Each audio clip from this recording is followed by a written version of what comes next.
Assalamualaikum warahmatullahi wabarakatuh. Balik lagi di asistensi pengantar ekonometrika. Kali ini kita akan membahas tentang exercise pertemuan 8. Kita akan bahas terus juga nanti ada restricted unrestricted test, kemungkinan White Davidson test, ada Chow structural break test ya. Nanti kita akan melakukan hal-hal itu dan dengan stata. Nah, sebelum itu, sorry banget ya baru bisa memberikan video asistensi. Oke, ya langsung aja kita akan bahas homeworknya ya. Nah, jadi untuk pertanyaan pertama, kita kan disuruh install SSC install BC use ya. Jadi ini untuk menggunakan datanya, yaitu datanya GPA ya. Comment BC use GPA. Nama datanya kan GPA. Lalu kalau udah kebuka nanti keluar nih variabel-variabelnya ya, seperti tampilan di sini. Nah, ini kalau gue udah ada datanya ya, atau langsung aja datanya kan udah pernah dikasih di line. Nah, kita digress nih. Ingin mengetahui hubungan antara IP di kuliah dengan nilai di high school ya, SMA, kepemilikan PC ya, komputer atau laptop, entry test score SCT ya, tes SBM misalnya, dan juga skip atau berapa banyak kita melakukan skipping class gitu ya. Nah, hipotesisnya adalah high school GPA itu kan berpengaruh positif ya terhadap college GPA. Jelas lah ya. Misalnya kita dulu pinter nih di high school. Nah, jadi memiliki kemungkinan berpengaruh terhadap kinerja kita di kuliah sehingga berpengaruh positif, yaitu hipotesis saja gitu. Nah, kalau kepemilikan laptop ya berpengaruh juga terhadap kinerja kita di kuliah, itu hipotesis saja, berpengaruh positif juga. Jadi kalau dia punya laptop itu ya mempermudah dia untuk mengerjakan tugas dan juga kerja kelompok, jadi berpengaruh terhadap kinerja dia di perkuliahan sehingga mendapat nilai yang baik, jadi berpengaruh secara positif. Lalu tes masuk. Nah, kita ingin mengetahui apakah kalau dia itu tes masuknya nilainya bagus, apakah kinerja di perkuliahan dia sesuai, apakah bagus juga gitu loh. Kita ingin mencari tahu. Ya, jadi balik lagi hipotesisnya hubungannya positif ya. Kalau nilai SBM kita bagus, ya kemungkinan kinerja kita juga di kuliahan bagus. Hipotesis saja. Nanti kita akan uji gitu loh maksudnya. Nah, yang terakhir adalah tidak menghadiri kelas. Tentu berhubungan negatif ya hipotesisnya. Jadi semakin banyak kita tidak menghadiri kelas, tentu kita tidak akan mendapatkan knowledge dari lecture kita. Sehingga nilai kita bisa rendah gitu kan. Nah, lalu kita regress, keluarlah output regresi seperti ini. Yang kita analisis adalah koefisien, terus juga signifikansi,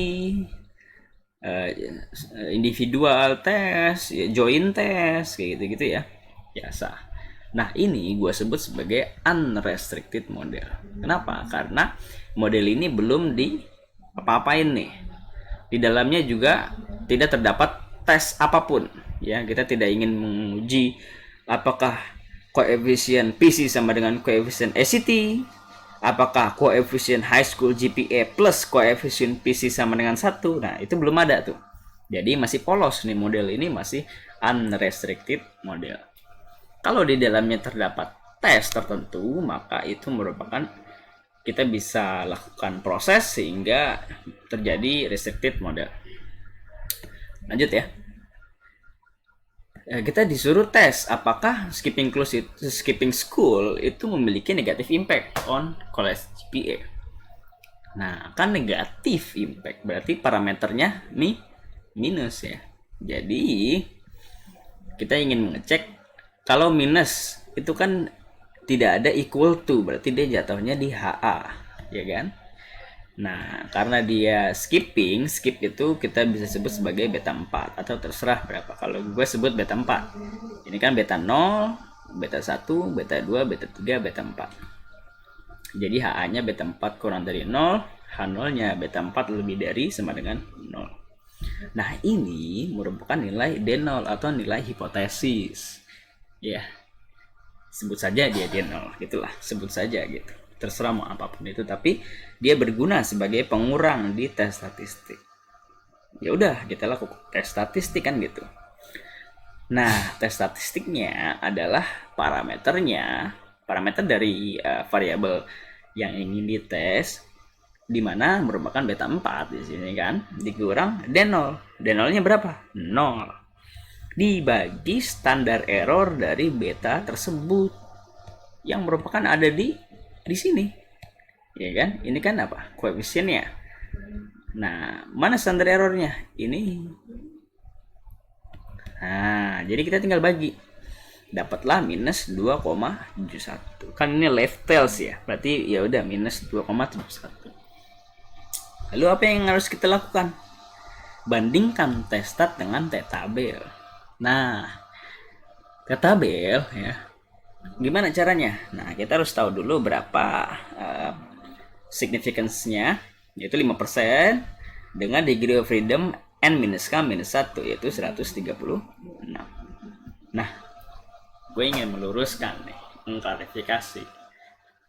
Banyak yang bertanggapan bahwa n-k.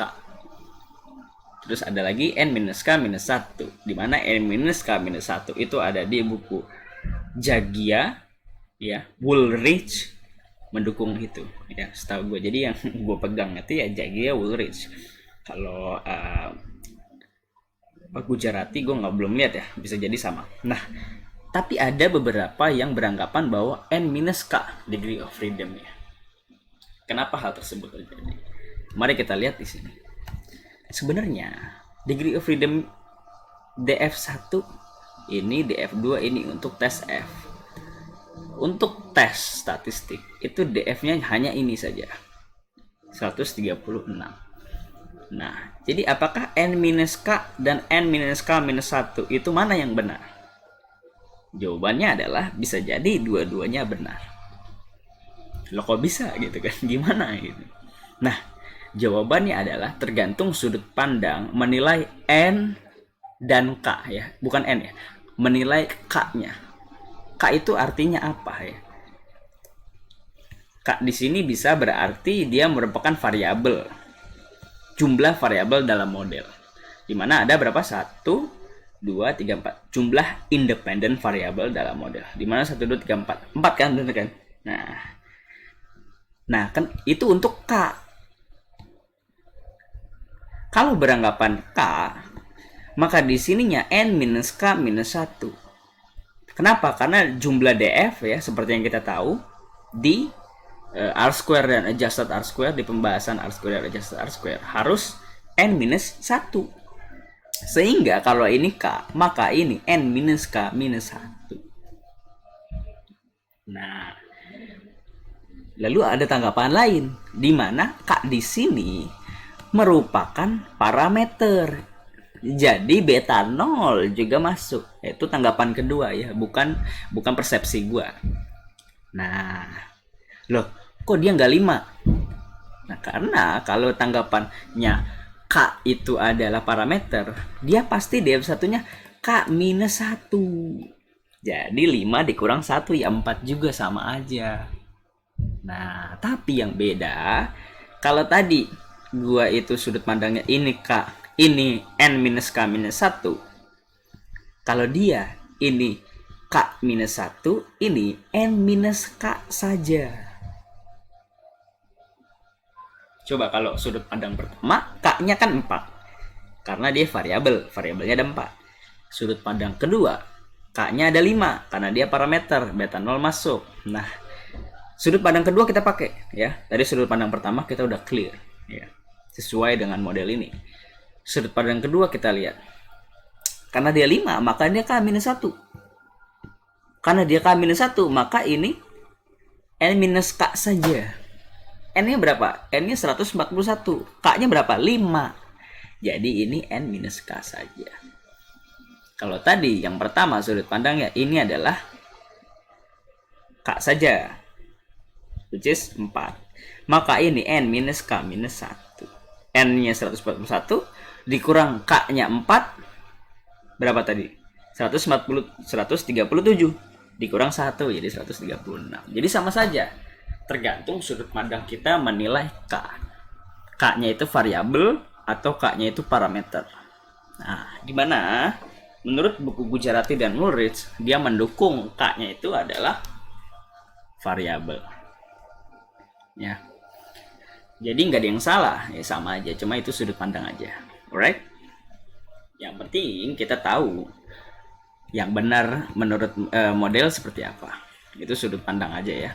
Nah, jadi sudut pandang gue seperti di buku dengan DF-nya itu 136, maka kita dapat tes statistiknya 1,6561. Tapi ini kan left tails, jadi minus 1,6561. Ya udah kita uji dong ya. By the way, udah nggak ada miss lagi ya tadi ya. Jadi untuk DF ada yang bilang N-K, N-K-1, kita clear. Jadi itulah sudut pandangnya. Pada hasilnya lebih mudah pakai sudut pandang yang di buku. Ini K, ini N-K-1. Ini K, bener gak kalau ini K? K-nya itu jumlah variabel, bener gak? 1, 2, 3, 4. Ya bener ada 4. Ini N-K-1, bener gak? N-nya berapa? 141. K-nya berapa? 4. 141 dikurang 4, 137. Dikurang 1, 136. Jadi model di Stata sudah seperti itu. Begitu pula dengan pandangan kedua. Tapi menurut gue lebih ribet. Jadi gue pakai pandangan buku, pandangan pertama. Waduh, pandangan pertama. Lanjut ya. Ya udah. Nah, ketika kita gambar, udah jelas standard distribution tengahnya 0. Pertama-tama, waduh, kita tentukan di mana critical value-nya. Nah, kan critical value-nya minus 1,6561 merupakan t-tabel. Nah, baru tentukan di mana jatuhnya testan. Apakah di rejections area atau di don't reject area. Nah, ternyata jatuhnya di rejections area. Oleh sebab itu, we reject 0 at 5% significant level. Oke, mantap ya. Mantap. Nah, itu kalau one side test. Gimana kalau two tail test? Kok two tail test? Iya, two tail test. Nah, jadi di Stata ini itu sudah terprogram two tail test ya. Jadi ini p-value two tail test, ini two tail. Jadi ini 4 minus 4, 2 minus 2, 1 minus 1, minus 2, 2, 4 minus 4 gitu ya.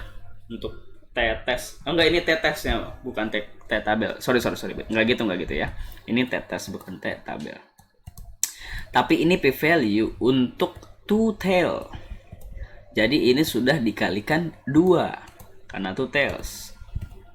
Ingat, ini p-value bukan alfanya ya. Ini bukan alfanya. Justru p-value yang dibandingkan dengan alfa. Oleh sebab itu, kenapa p-value ini sudah dikalikan 2? Nanti kita akan buktikan ya. Nah, jadi kalau one tail gimana? Ya udah, kita tinggal bandingkan aja. Misalnya ini 0,008. Bandingkan aja dengan 5%. So we reject hard. Karena dia kurang dari alfa. Seperti biasa ya. Nah, tapi kan itu two tails, Kak. Iya, betul ya. Jadi yang gue maksud di jawaban ini itu untuk two tails-nya. Kalau one tails-nya tinggal ini dibagi 2. Jadi 0,004. 0,004 sama aja ya. 0,004 itu kurang dari 0,05. Sorry, ini 0,05 ya, bukan 0,005. salah sorry. Jadi 0,05 tetap kurang dari kan 0,04 pun, so tetap reject 0. Ini 5% ya, salah tulis ini.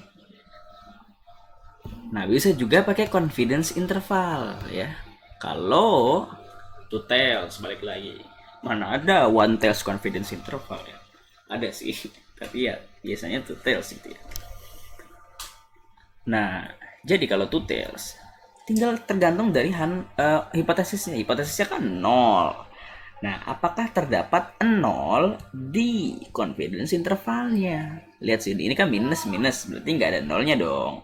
Berarti dia di luar dari confidence interval. So, terdapat di rejections area. Kan di luar sini kan rejection area, baik di sini dan di sini. Betul ya? Jadi konsisten ya. Seluruhnya reject 0 at 5% significance level. Clear. Lanjut. Perform. Bentar, ini udah berapa lama? 15 menit. Perform F-test to test the overall significance of the variable. Nah, jadi ini ngetes overall ya, ngetes overall significance untuk seluruh variabel. Maksudnya gimana? Jadi apakah secara keseluruhan variabel itu berpengaruh? Apakah secara keseluruhan variabel dalam model itu mempengaruhi college GPA atau tidak? Nah, kita pakai F-test atau bisa pakai probability dari F kan gitu kan. Gampang kalau udah di modelnya. Tapi kita konstruk di sini. F-test handle-nya gimana? Ini harusnya nggak pakai beta 0 ya. Beta 1, beta 2, beta 3, beta 4 sama dengan 0. Itu aja. Sorry nih, ini salah dikit ya. Bikinnya malam-malam waktu itu. HA-nya at least one of parameter is different from zero. Atau H0, HA-nya bilang aja H0 is not true gitu, gampang ya, terserah. Nah, ya. Lalu apa lagi? Lalu oh ya, gue mau jelasin dulu kenapa sebenarnya beta 0 enggak. Nah, karena F-test itu hanya tes untuk signifikansi dari variabel. Sementara beta 0 itu kan untuk intercept, tidak ada variabel di beta 0. Jadi ini salah ya, sorry. Jadi cukup beta 1, beta 2, beta 3, beta 4 sama dengan 0 itu aja. Ya, cuma salah tulis sedikit lah ya. Lalu kita lakukan F-test di mana dia merupakan SS model dibagi K, lalu dibagi lagi SS residual dibagi N minus K minus 1 ini harusnya ya. Nah, atau dia MS kan. MS model per MS residual. Yang merupakan 11,9. Tinggal kita bandingkan dengan F-tabel. Nah, F-tabel DF1-nya 4, DF2-nya 136. F-tabelnya 2,44. Kita gambar F distributionnya, tentukan di mana critical value-nya, yaitu F tabel itu 2,44. Dia kan selalu rectals ya, rectal test. Nah, lalu jatuhnya F stat di mana? Ternyata jatuhnya di rejections area. So we reject 0 at 5% significant level. Atau seperti biasa bisa juga pakai p-value bandingkan dengan alpha. P-value-nya 0,0000 nih. Nah, ini ada nilainya berapa ya, tapi udah kecil banget. Jadi karena dia kurang dari alpha yang mana 5%, so we reject jadi konsisten. Mantap ya, mantap. Then made a statement that PC ownership is equally important as high school GPA in determining your GPA. Jadi kita mau cek apakah kepemilikan PC itu sama pentingnya dengan high school GPA. Nah, jadi kan apa? Apakah parameter dari kepemilikan PC itu sama dengan parameter high school? Kan gitu kan. Kita mau cek apakah parameter high school atau parameter PC sama dengan parameter high school. Which is beta 1 dan beta 2. Kalau sama berarti kan beta 1 dikurang beta 2 sama dengan 0 kan? Atau ya beta 1 sama dengan 0. Yang ini beta 1 tidak sama dengan 0, sama aja kayak gitu. Lalu kita buat restricted modelnya. Kenapa? Karena Kalau dia sama, ya udah masukin aja di modelnya gimana. College GPA sama dengan beta 0 plus beta 1 high school GPA plus beta 2 PC plus beta 3 ACT plus beta 4 skip. Nah, diketahui kan kita mau cek apakah beta 1 sama dengan beta 2. Nah, kalau sama, ya udah berarti kita bisa ganti beta 2 ini dengan beta 1 kan gitu kan? Kan sama. Nah, jadi karena kita udah ganti beta 1, college GPA sama dengan beta 0 plus beta 1 dalam kurung high school GPA plus PC. Kan ini beta 1 ini udah milik kedua variabel ini kan, beta 1 high school GPA, beta 1 PC. Dan setelah itu normal beta plus beta 3 ACT plus beta 4 skip. Nah, ini kan ada high school GPA plus PC. Ini kita buat generate new variable. Ya, kita buat generate new variable. Nah, jadi gimana? Ya, kita buat aja generate. Misalnya kita mau generate, kalau di sini kan restricted beta 1 beta 2 ya. Res beta 1 beta 2. Jadi restricted model beta 1 sama dengan beta 2. Boleh res beta 1 beta 2. Ini udah ada belum? Bentar ya. Oh, belum ada. Res 1 beta 2 sama dengan variabel dari kan ini variabel menjadi variabel baru, kesatuan baru, high school GPA plus PC. Mana high school GPA ini? Plus PC. Mana PC? PC. Udah, enter. Jadilah variabel baru, res beta 1 beta 2 beta 2. Nah, ini res beta 1 beta 2 kita regreskan. Run regression. Regresi dari apa? Res beta 1 beta 2, res college GPA. Nah, karena tadi sudah digabung menjadi res beta 1 beta 2, ya udah res beta 1 beta 2 tetap ACT dan skip. Dapatlah ini. Ini merupakan restricted model. Jadi model yang sudah terrestriksi. Nah, outputnya seperti ini. Nah, kita mau lihat kalau benar. Nah, kalau benar itu kan kita harus tes lagi dong. Nah, tapi yang jelas ada perbedaan. Ada perbedaan apa? Kita lihat ya apakah ada perbedaan. Nah, ini kan unrestricted-nya. Di mana F-nya 11,9, di sini F-nya 12,94. Jadi banyak yang berbeda ya. Nah, jadi cara ceknya adalah kita menggunakan F-test restriction. Di mana R ini regression sum of square ya, RSS dari restricted model dikurang RSS dari unrestricted model dibagi M. M itu adalah jumlah restricted. Di sini kan jumlahnya cuma 1 ya. Beta 1 sama dengan beta 2. Jadi jumlahnya cuma 1. Misalnya kita mau cek lagi apakah beta 3 sama dengan 0, apakah ini sama dengan 0. Jadi itu nambah. Tapi kan kalau ini cuma 1, ya udah jadi dibagi 1. Ya, kalau dibagi 1 tidak berubah, jadi udah nggak usah ditulis lah ya. Nah, dibagi RSS unrestricted. Ya. RSS unrestricted dibagi N minus K minus 1 ini harusnya ya, tapi ya nggak terlalu berpengaruh lah. Harusnya M minus K minus 1. Nah, ini 136. Kalau ini kan jadi 137 ya. Nah, di mana kita dapat RSS restricted? Ya dari restricted. Mana RSS? Ini kan. Nah, 15 residual sum of square. Ya. 15,122222902. Nah, ketika kita sudah mendapatkan restricted-nya, RSS-nya, residual ya. Residual itu. Nah, udah kita masukin di sini. Kita juga dapetin RSS dari unrestricted. Nah, jadi ini residual, sorry ya, residual. Unrestricted. Nah, ini kan restricted model. dapat ini unrestricted yang tadi, yang polos, yang ini. Ya udah kita kurangi karena udah dapat hal tersebut dibagi unrestricted. Ya. Oh kan 15 kemungkinan dikurang 14 kemungkinan dibagi ini dibagi 136 nih harusnya. Dapatlah 7,125.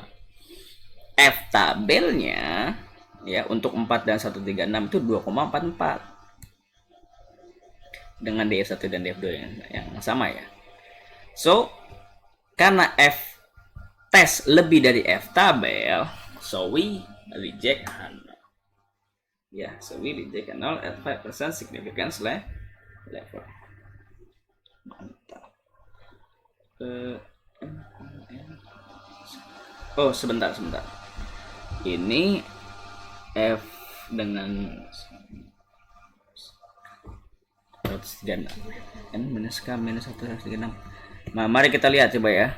Oke, ada yang salah, sorry. Ada yang salah, kita ke Jagia F tabel. Nah, F tabel, DF1 nya ternyata 1, DF2 nya 136. Taruhlah di 100 lah ya. 100 lalu 1 dan lalu 5%. Jadi 3,94. 3,94 di tadi tempat tadi 2,44. Tapi tetap ya. Tetap di J0 karena F test lebih dari F tabel. Ini sorry salah ya, karena DF1-nya itu M, dimana kan M itu jumlah restriksi. Jumlah restriksinya kan cuma 1. Jadi ini 1 dan 136. Jadi bukan 2,44, sorry ya. Maklum ya, buatnya malam-malam. Tapi nggak terlalu jauh berbeda nilainya. Yang seharusnya misalnya 3,94 ya, karena DF1-nya 1, DF2-nya 136. Tapi karena ya kita dekatin aja jadi 3,94. Tapi tetap conclusionnya adalah, inference-nya adalah we reject H0 karena F test jauh lebih tinggi dari F tabel. Mantap ya. Ini revisi ya, harusnya M, di mana ini M-nya ini 1. Ini DF1, DF2 dengan alpha 5%. Karena reject H0 kan reject nih, set. Jadi beta 1 sama beta 2 nggak sama. Jadi kita nggak setuju sama statementnya yang dia bilang PC ownership itu sama pentingnya dengan high school GPA. Ternyata beda. Ya, jadi mereka tidak sama penting. Yang lebih penting yang mana? Yang lebih penting ya yang lebih tinggi koefisiennya. Mana? Ini 0,12, ini 0,4. Jadi yang paling penting adalah high school GPA ternyata menurut tes statistika yang di situ gitu. Nah, gitu ya. Mantap ya. Nah, nomor 7 lanjut.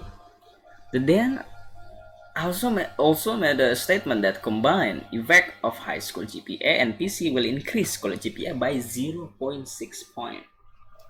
Nah, jadi dia memiliki asumsi beta dari high school GPA apabila ditambah dengan beta PC itu sama dengan 0,6.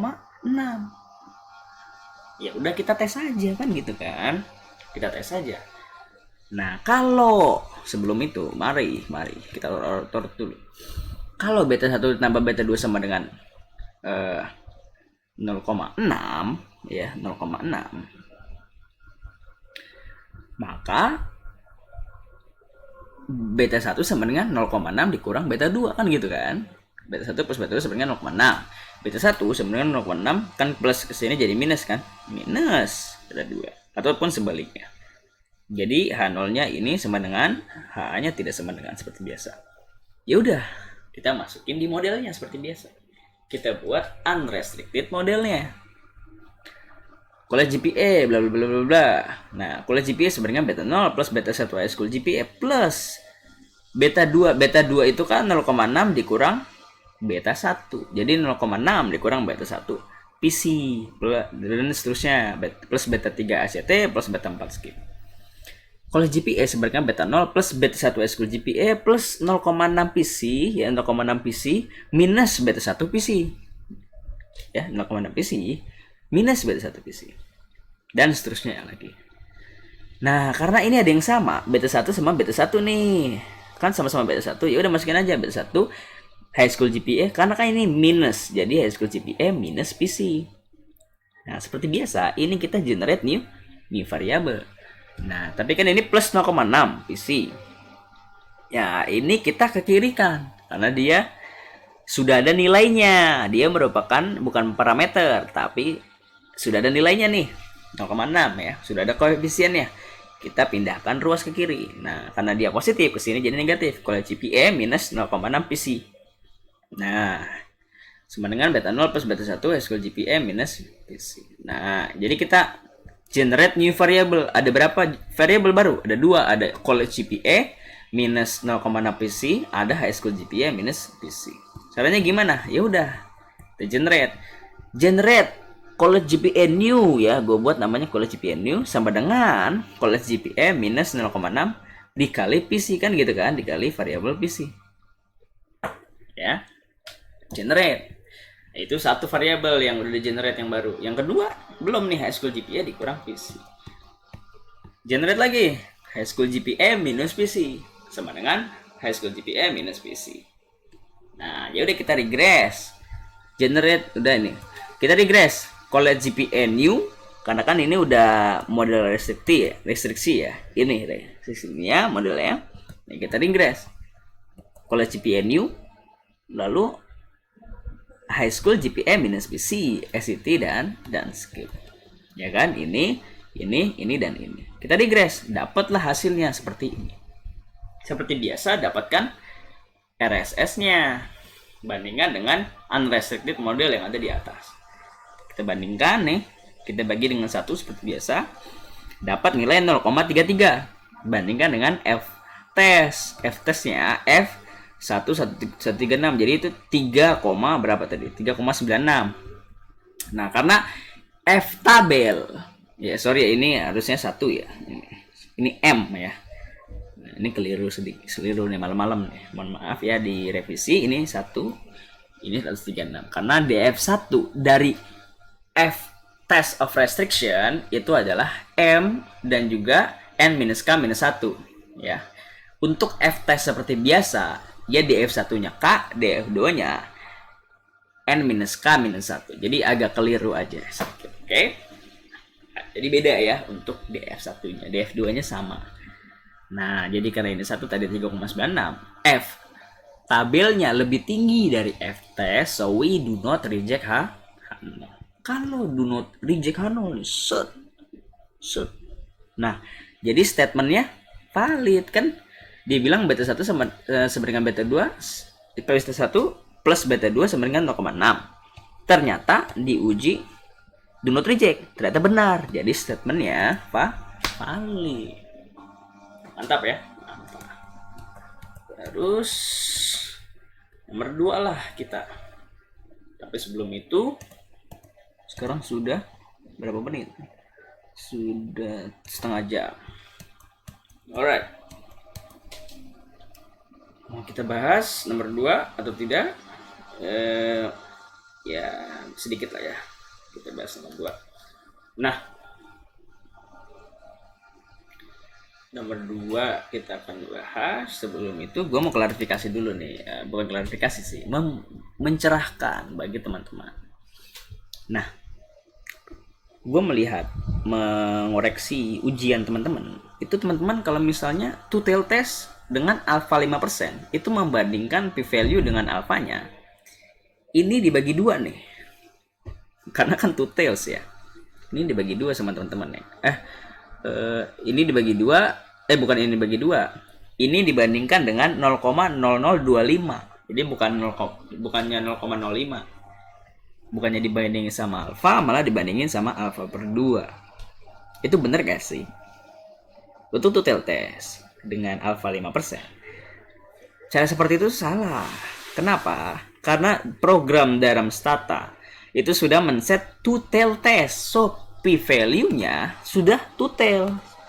Jadi sudah dikalikan 2. Ya. Jadi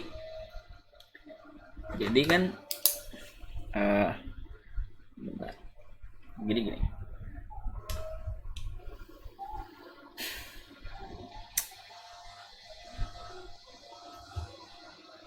Udah. Alright. Nah, jadi ya. Misalnya nih ada nih ya T misalnya nih. Nah, segini misalnya 0,2, segini misalnya 0,2. Nah, yang ada di stata itu bukan 0,2. Jadi nggak usah dibandingin sama 0,0025. Yang ada di stata itu ini dua-duanya. Jadi 0,2 dikali 0,2 dikali 2 0,4. Jadi karena dia udah dikali 2, jadi langsung aja bandingin dengan alfanya yaitu 0,05 gitu. Bandinginnya ini karena dia sudah dikali 2. Ya. Ngerti nggak? Kalau kan gini, alfanya kan 5%. Dimana kalau dibagi 2 kan 0,025. Jadi kalau fairnya 0,2 dibandingin dengan 0,0025. Ternyata di stata itu bukan 0,2 tapi yang 0,4 ini. Ini contoh aja ya. Jadi yang sudah dikalikan 2 ini nih, itu yang sudah dikalikan 2. Jadi bandingin aja langsung dia dengan 5%. Nggak perlu dibandingin dengan alfa per 2. Ya. Mau bukti ya, mau bukti. Mari. Contoh nih, misalnya ini ya. Dengan DF-nya 27 ya. Dia test statnya 0,6964. DF-nya 27. P-value-nya 0,49. Mari kita lihat di sini. Untuk T-nya berapa? 0,69. DF-nya 27. Nah, mari kita cek. Kita uji nih. Kalau tidak percaya, teman-teman kan biasa kan, apaan nih Faisal gitu. Nah, gini ya. Nih, DF 27. Alright, 27. Nah, berapa tadi tesnya? 0,69, yaitu dekat-dekat inilah ya, 0, ini. Di value-nya berapa? Ini 0,2. Tuh, 0,2. Di sini berapa? 0,49. Tadi itu karena tes statnya nggak exactly aja ya. Tuh. Dia kan 0,8 ya. 0,855. Kalau di sini kan 0,69. Tapi kan dekat ya. Kalau yang lain kan udah jauh banget nih. Di level 27 itu udah jauh banget, ada 1 dan lain-lain. Tapi yang paling dekat kan ini, yaitu dia 0,2. Tapi di statanya itu 0,4. Loh kenapa? Karena sudah dikalikan 2. Itu total tes. Jadi bandingkan saja langsung dia dengan 5%. Tidak usah dibandingkan dengan 0,0025 walaupun itu two-tail test. Oke, ya, bukti sudah diberikan. Mantap. Kenapa begitu? Nah, karena sudah terbukti ya, sudah terbukti konsisten. Jadi kalian kalau misalnya bingung nih, itu uji aja. Bukan cuma T-nya, bukan cuma p-value-nya, tapi juga confidence intervalnya. Ya, contoh nih PC. PC kan nggak signifikan dong kalau 5%-nya pemahaman yang teman-teman yang agak keliru ya. Kalau dibagi 0,00, kalau dibandingkan dengan 0,0025, 0,025, kan ini nggak signifikan. Tapi tes statnya lebih dari 2. Tapi di sini ini 0,00, 0,2. Ini kan kalau 0,05 dia harusnya 0,032.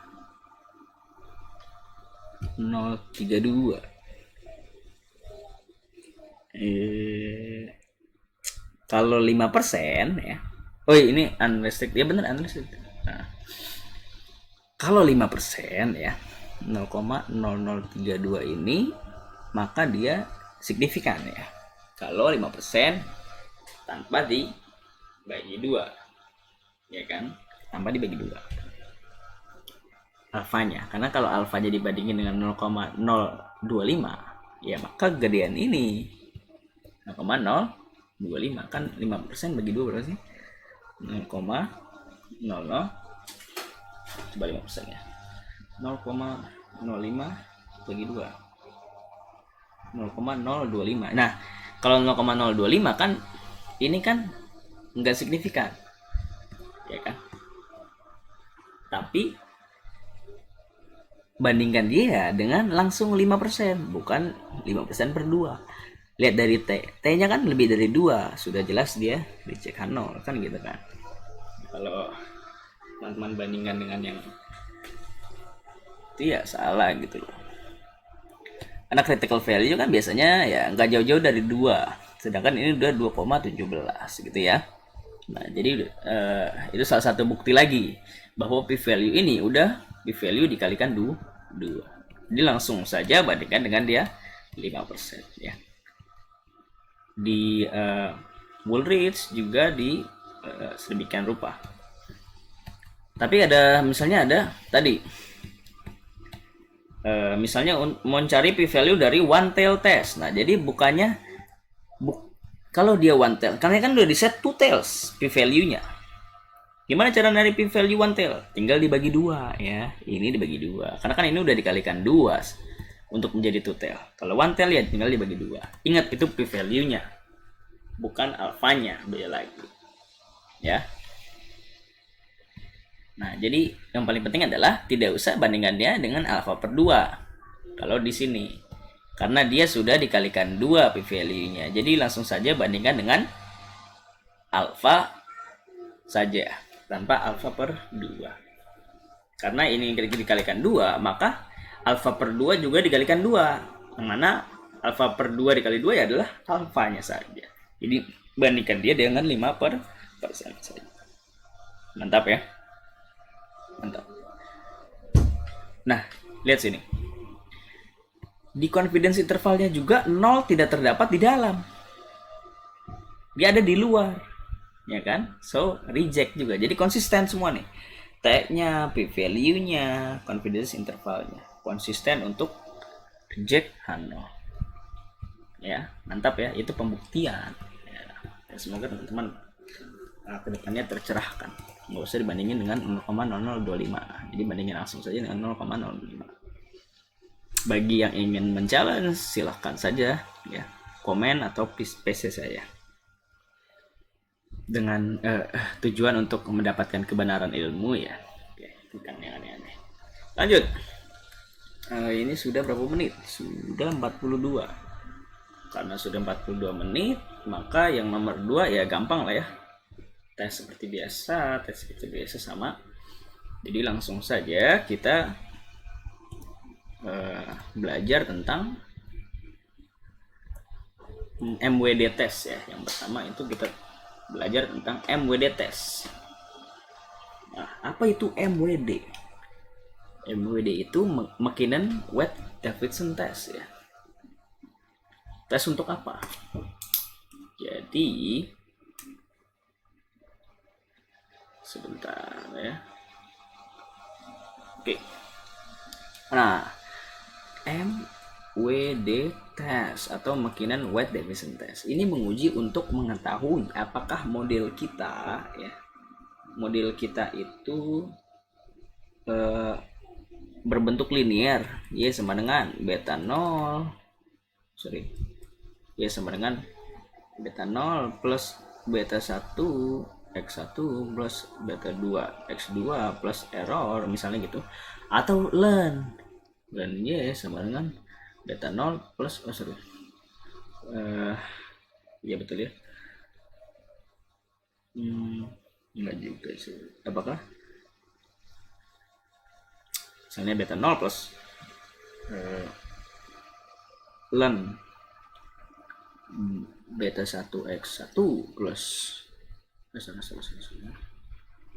apakah beta 1 ln x1 apakah plus beta 2 ln x2 plus apakah gini, kita mau menguji apakah model kita linear atau ln. Kenapa? Karena kalau kenapa nggak pakai adjusted R-square-nya aja? Kenapa? Ya karena nilainya pasti beda. Dan tidak bisa dibandingkan. Kenapa? Karena ini ya kalau diibaratkan daging, Ya, ini adalah daging mentah. Ini adalah daging olahan. Jadi nggak bisa dibandingin. Udah pasti yang paling enak ya sudah diolah gitu ya. Jadi udah nggak bisa pakai adjusted R-square. Maka kita perlu MWD test. Lalu apa yang harus kita lakukan di MWD test? Kita misalnya mau mengecek nih, misalnya tadi kalau di model kita nggak pakai yang itu, udah kita pakai model kita yang seperti biasa, yaitu stats.dta yang gue udah pernah kasih ya, stats.dta aja. Kita mau cek apakah modelnya itu kita mau cek dua variabel aja ya, kita cek dua variabel aja apakah modelnya itu CSAT sama dengan beta 0 plus beta 1 learn expense atau learn CSAT sama dengan beta 0 plus beta 1 learn. Oh kok sorry, ini bukan learn ya, udah ngantuk ya, nggak bener. Beta 1 expense ya, expense atau learn CSAT sama dengan beta 0 plus beta 1 learn expense ya. Jadi model 1 atau model 2 kita mau cek, atau boleh dua-duanya, bisa jadi boleh dua-duanya. Kita pakai MWD test. Jadi H0-nya itu linear model is the true model. H-nya logarithmic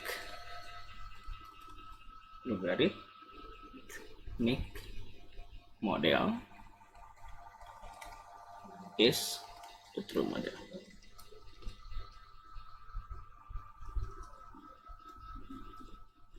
Oke, nah, alright. Sekarang perhatikan di statanya ya. Alright. Pertama kita regress dulu nih. Regress CSAT expense. Tuh ya, keluar dia signifikan dengan R-square dan adjusted R-square seperti ini. Nah, kita dapatkan Y-nya, Y predicted-nya, atau nilai regresinya, hasil regresinya. Sebutlah dia YF ya, jadi predict Y, YF, predict Y sama dengan predict Y, predict Y. Tuh, jangan predict Y. Gimana nih? Predict Y ya, oke, predict Y. Nah, kita ganti nama ya biar mudah. Y ini sebagai fitted value ini ya sebagai YF ya, biar mudah. Alright. Nah, lalu kita run. Tapi learn-nya ya, learn dari model. Nah, learn dari CSAT ya, dan CSAT terus sama learn dari expense. Jadi nggak usah di generate ya, langsung juga bisa gitu lah, nggak usah di generate. Boom. Oh, nggak ada ya. sok banget ya. Kita bikin dulu ya, generate learn CSAT sama dengan learn CSAT kambing. Nah, generate learn expense. Udah sombong ternyata salah. Learn expense.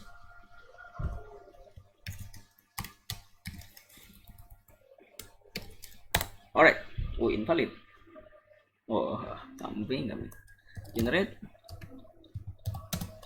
len. Waduh. Nah, bentar ya. But try.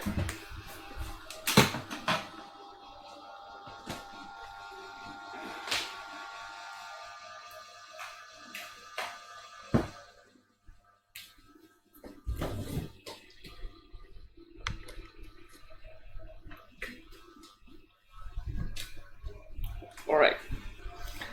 Expense sama dengan len expense. Conversions.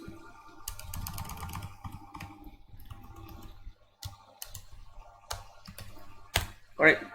Udah ya. Nah, sekarang kita lakukan regresi. Tadi udah pakai yang linear model, sekarang pakai yang len model.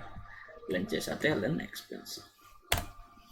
Nah, adjusted R-square-nya 0,2105. Kalau ini adjusted R-square-nya 0,20. Udah jelas bagusan len. Ya udah pasti ya, karena dia bukan daging olahan. Kalau tadi daging mentah. Nah, jadi kita bandinginnya dengan MWD test ini, dimana kita lakukan predict Y lagi ya, predict Y. Nah, Y ini kalau tadi itu kita kasih nama YF, kalau Y ini kita kasih nama dia adalah, untuk mempermudah saja, dia adalah len F ya, mantap. Nah, mau diapain tuh model? Kita generate variabel tes kita. Nah, jadi kita tes dengan variabel. Nah, kalau variabel ini signifikan, maka kita reject H0 atau cuma reject H0 dan seterusnya. Generate Z1 yaitu dia adalah, perhatikan ya, dia adalah len dari model yang tanpa len, yaitu len YF, dimana kita harus kurungin ya, len YF dikurang len F, dimana dia udah len. Nah, gitu ya. Jadi Z1 adalah YF, yaitu predicted ataupun fitted value dari model linear. Kita kasih len dikurang len dari F, dari selisihnya, dari model yang sudah len atau model yang belum len tapi dilenkan. Nah, kita dapat Z1, kita lakukan regresi. Kita lakukan regresi dengan persamaan YF, di mana persamaan YF itu adalah persamaan yang linear. Dia adanya C1 dan expense dan Z1. Boom. Nah, kita lihat Z1-nya signifikan nggak? Ternyata tidak signifikan dalam 5%. Karena tidak signifikan, maka we do not reject H0. We do not reject H0. Jadi H0-nya nggak di reject nih. Jadi linear model is the true model. Jadi yang benar itu linear model. Jadi boleh kita pakai linear. Nah, tapi ada satu lagi. Ya, kita generate Z2. Generate Z2. Yaitu Z2. Z2 apa nih kira-kira? Z2 adalah anti-lock. Nah, gimana tuh gitu ya? EXP ya. E pangkat. E pangkat kan anti-lock ya. Anti-len kan E pangkat. E pangkat dari si len F, dimana dia udah len ya. Jadi kita linearin dia, lalu dikurang dengan tentu yang sudah linear YF. Boom ya, kita lakukan regresi dari model yang linear, dari model yang len, dimana modelnya len itu len C1 dan len expense dan Z2. Boom. Lalu Z2-nya tidak signifikan. Karena tidak signifikan, so we do not reject HA. Nah, baru nih we do not reject HA atau we do not reject H1. Jadi kita boleh pakai model linear, kita juga boleh pakai logaritmik model. Kalau ini reject, kalau Z1 reject, maka kita nggak boleh pakai model linear. Kita reject H0, jadi nggak boleh. Tapi kan kita tadi do not reject, maka kita boleh pakai linear. Nah, Z2 jadi kan berhubungan dengan Z1. Ini berhubungan dengan Z2. Jadi H0. Ya, reject H0. If Z1 is statistically significant. Yang kedua, reject HA if Z2 is statistically significant. So, karena dua-duanya we do not reject, jadi dua-duanya boleh. Ya, mantap. Lanjut. Ya, lanjut. Nanti akan ada tugas ya dari asistensi gua. Tapi nanti akan diinfokan tentang MBD test ini, ya gampang MBD test. Dan juga ada satu lagi kita akan bahas, yaitu adalah Chow Structural Test. Ya, Chow Test, waduh, Stephen Chow. Nah, Chow Test itu buat apa? Jadi kita melakukan Chow Test for Structural Break. Chow Test. Chow Test for structural break. Nah, tes ini itu untuk apa? Untuk menguji kestabilan parameter dalam model antar waktu atau antar periode. Jadi maksudnya gimana? Jadi model itu bisa berubah antar waktu. Jadi contoh 10 kenapa? Apanya yang berubah? Misalnya sign-nya atau hubungannya negatif atau hubungannya positif. Misalnya saat ini suku bunga berpengaruh negatif terhadap terhadap pertumbuhan ekonomi gitu kan. Bisa jadi nanti 10 tahun yang akan datang belum tentu ya. Tapi secara matematis sih ya emang begitu gitu. Jadi tapi kebanyakan model itu belum tentu ya berlaku untuk tahun yang lama atau berlaku untuk selamanya. Ya. Jadi kita uji nih apakah terjadi ketidakstabilan parameter yang tadinya positif jadi negatif atau yang tadinya negatif jadi positif. Ya. Contoh misalnya selama tahun 1970 hingga 1995 kita mau cek apakah terdapat perubahan hubungan antara tabungan dan disposable income ya di suatu daerah gitu kan. Misalnya di Amerika misalnya. Nah, jadi kita melakukan seperti biasa ada unrestricted dan restricted model. Kita kan mau cek tahun 1970 sampai 1995 hubungan antara disposable income dengan saving dengan disposable saving dengan disposable income. Ini udah berapa menit? Sudah hampir 1 jam. Nah, jadi H0 dan HA-nya gimana? Nah, ya. Misalnya suatu model itu pada periode 1970 hingga 1995 itu modelnya adalah YT sama dengan A1 plus A2 XT ya misalnya aja nih plus error ya error 3i gitu ya. dengan ada n-nya itu 26. Kita bagi dua nih, apakah terjadi, kita mau cek apakah terjadi perubahan sign di periode tersebut. Untuk unrestricted model, sorry ulang dong. Nah, jadi kita melakukan unrestricted model.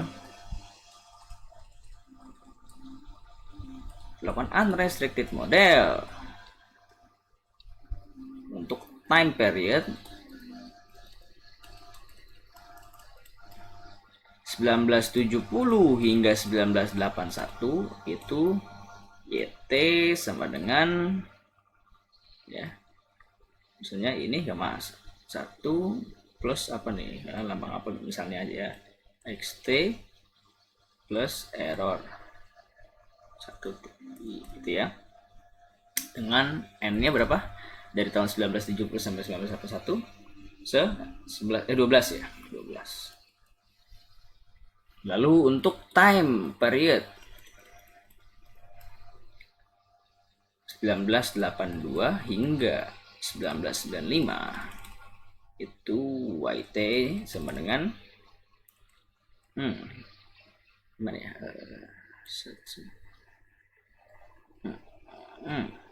jelek. 1 plus 2 XT plus error 2i. Ini berapa nih? Dari 82 sampai 95 14. Ini lambang parameternya bisa apa aja ya? Ya ini biar beda aja. Nah, itu adalah unrestricted model. Tentunya kita juga punya restricted model. Restricted modelnya gimana? Restricted modelnya itu untuk time period keseluruhan, yaitu tahun 1970 sampai 1995, yaitu YT dengan A1 plus A2 XT plus error 3i dengan n sama dengan 12 plus 14, jadi 26. Nah,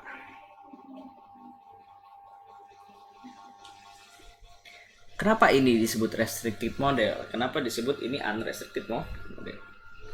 Di sini di restricted model itu sudah terdapat asumsi bahwa tidak ada structural break. Jadi di dalamnya sudah ada implicit suatu tes. Oleh sebab itu disebut sebagai restricted.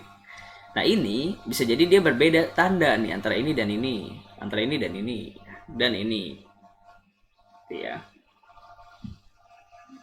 Sorry, antara ini dan ini, antara ini dan ini. Nah, kalau dia sama, berarti kan ya benar gitu kan. Tapi bisa jadi dia berbeda, berarti terjadi structural break. Nah, jadi H0 dan HA-nya seperti apa? H0 dan HA-nya itu adalah untuk H0-nya yaitu ya ini parameter ini sama dengan ini ya, tandanya yaitu ini sama dengan, dan juga ini apa sih namanya, gamma ya, tuh apa sih, sigma tuh gamma sih, gamma ya, 2 sama dengan theta ya, gamma 1 sama dengan theta 1, gamma 2 sama dengan theta 2. Nah, berarti ini kan apa, no structural break. Kenapa? Karena waduh gawat, break ya, break. Kenapa? Karena kan dia sama tandanya, ataupun bukan tandanya saja ya, tapi besarannya gitu, tapi besarannya no structural break. Ya, jadi kita tahu nih HA-nya seperti apa ya. HA-nya ya ini tidak sama dengan gamma 1, tidak sama dengan theta 1. Begitu pula dengan gamma 2 tidak sama dengan theta 2.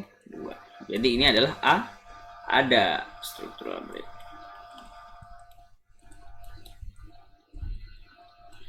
Nah, jadi gimana tesnya? seperti biasa, ada unrestricted, ada restricted. Kita dapatkan SSR-nya seperti biasa. Lalu gunakan Chow test dengan membandingkan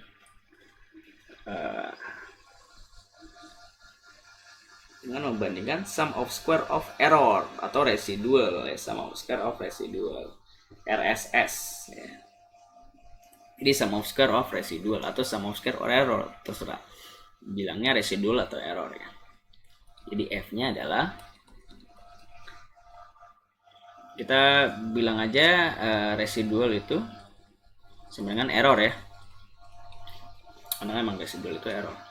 Takutnya bingung gitu. Maksudnya gimana sih, lihat di output stata nih. Nah, output stata, mana kakak output stata? Nah, ini kan ada model, ada residual. Ini residual ini gue bilang aja error ya. Jadi biar SSE ya, ini sama aja gitu letaknya.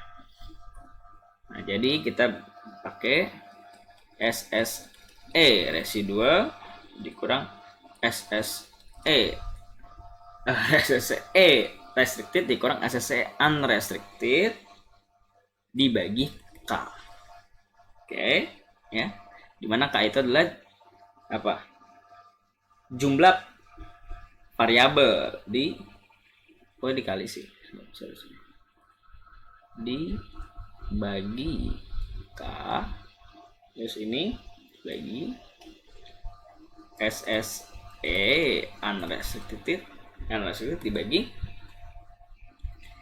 N1 minus K plus N2 minus K. Nah, karena ini K, nah ini harusnya bukan gini ya. Duh, gue tadi udah di 54 ya. 54. Nah, N minus K, sorry. N minus K minus 1 plus N2 minus K minus 1. Nah, atau kalau disederhanakan gimana? N minus K minus 1, N minus K minus 1. Ini kan N1 plus N2 ya. Atau kalau N1 plus N2 minus 2K minus 2. Nah, jadi gitu kalau sederhana ya. Itu asalnya dari situ gitu ya. Ini bisa dihapus hapusannya di sini. Ya. Alright. Nah, ini bisa kita select ya. Ini bisa pindahin aja ke sini. Alright, good, gitu ya. Ya udah, kita tinggal masukkan aja ya. Kita run baik restricted maupun unrestricted modelnya. Kita run dia gitu loh. Lalu kita dapatkan sum of square dari masing-masing. Nah, untuk K ya. K itu kan jumlah variabel di unrestricted model. Ada berapa jumlah parameter jumlah variabel di unrestricted model? Atau kalau sudut pandang yang parameter ya berarti K-1, bukan K ya. Tapi kan ini sudut pandang yang variabel gitu. Di masing-masing model. Jadi jumlah di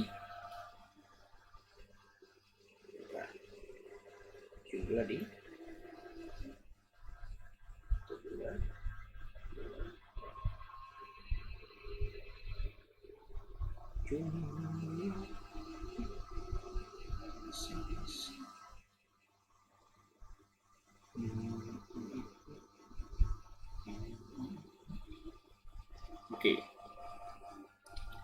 Kita biar mudah ya, kita pakai jumlah. Ya, udah gini aja. Ya. df1k, df2 n1 plus n2 minus 2k minus 1. Di mana k itu adalah variabel di masing-masing model ya. Jadi maksudnya nggak usah ditambah ya. Ini kan ada satu, ini kan ada dua nih. Jadi satu aja gitu kan, masing-masing cuma satu ya. Nah, gitu ya. Untuk df2-nya itu sama ya. Dia pakai Untuk df2 nya itu n minus k minus a1. df2 nya itu n minus k minus 1. Ingat ya, pemahaman gue itu k nya itu adalah variabel. Alright, nah, ya udah, berarti kita dapatkan, kita run nih, ada model, nah ada model ini, kita run tentunya. Untuk kita run itu, nah gue juga tadi agak mikir ya, ternyata ini kan unrestricted model ada 2 model nih, bingung kan gimana dapetin SSE dari unrestricted model yang punya 2 model. Ternyata SSE unrestricted-nya itu adalah SSE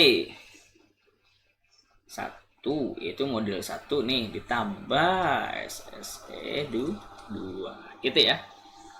Nah, bingung kan, ada 2 model, kok kita cuma disuruh dapetin 1 SSE unrestricted. Dari mana ini? Nah, ternyata dari tadi ya, SSE unrestricted model 1 ditambah SSE unrestricted model 2 itu adalah SSE unrestricted secara umum. Seperti biasa, kita tadi udah melakukan tes, kita uji dengan F tabel, F jumlah restriksi ya, jumlah variabel di restriksi, bukan jumlah variabel di restriksi, tapi jumlah df1 nya seperti biasa adalah jumlah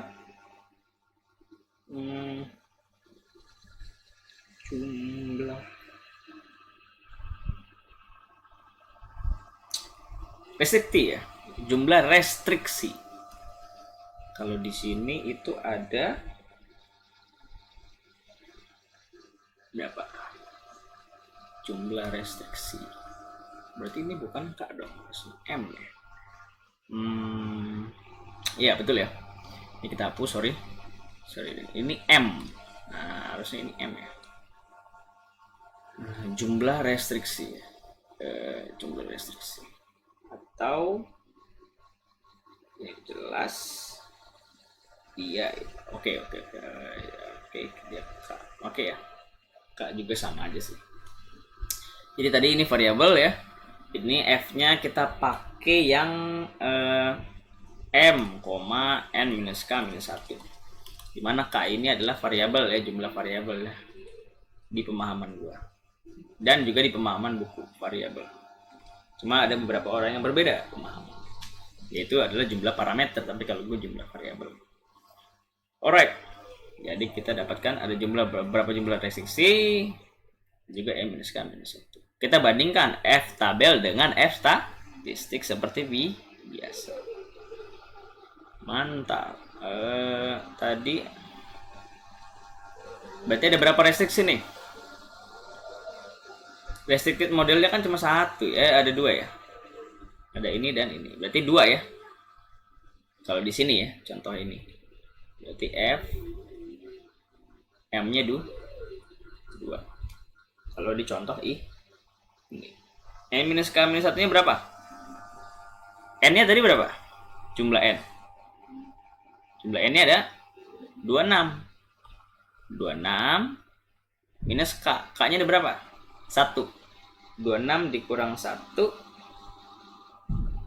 ya, 26 dikurang 1 dikurang variabelnya berapa sih?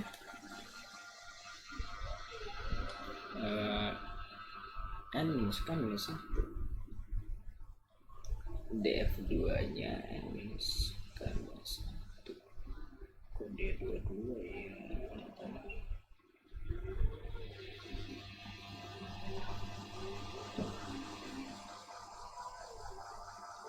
N minus K minus 1 ya, nanti berapa? N nya itu kan tadi 26, K nya itu 1, jadi 26 dikurang 1 dikurang 1, jadi sama dengan 24. Jadi ini 24.